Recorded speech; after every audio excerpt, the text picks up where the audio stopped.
भद्रक पौरपालिका अंतर्गत bypass road सरकार नगर परिसर बड़ सरकार बाबा तथा सैयद नसीम अख्तर कादिर बाबा 10तम वार्षिक उत्सव महासमारोह अनुष्ठित हो जायछि।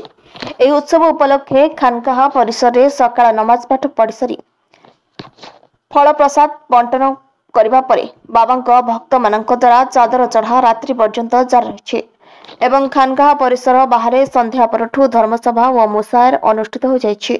भारतर विभिन्न अंचल हजार हजार मुस्लिम धर्मावलंबी माने जोग दैछन्ते।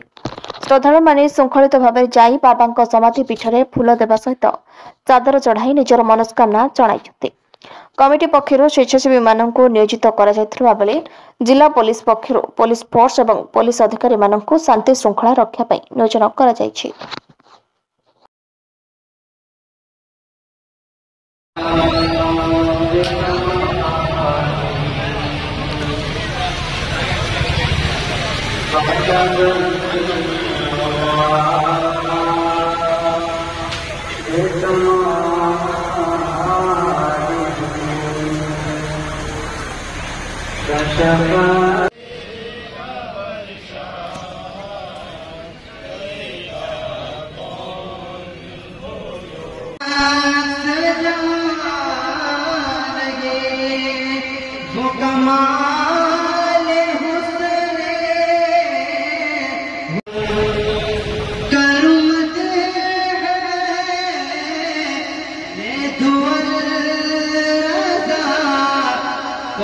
यदि सरकार सूफी सैयद नसीम अख्तर कादरी 10म वार्षिक फातिहा उत्सव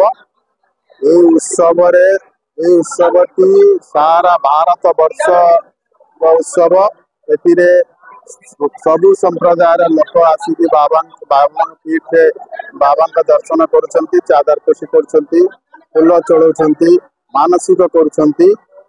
एठी हमर कमिटी ट्रस्ट गुलशन गॉस्पाट ट्रस्ट संपादक आमर 23 दिन ये पर्व पालन हुए 23 और 24 तारीख 23 तारीख दिन 4टा ठारू भोग पाई जो भक्त माने फल आणुछंती तांकु ग्रहण करा जाउची। राति 11 रु फल कटा जाउची। 24 तारीख सकाळ नमाज परे कुरान खानी मिलाद शरीफ और फातिहा आमर हुए तापरे भोग बंटन हुए तापरे भक्तगण माने बाबांकर चादर चढ़ाती दर्शन करुछंती। वर्तमान भद्रकवासी शांति श्रृंखला सह यही पर्व पालन करुछंती जहाँ पाई मु तांको धन्यवाद दउची।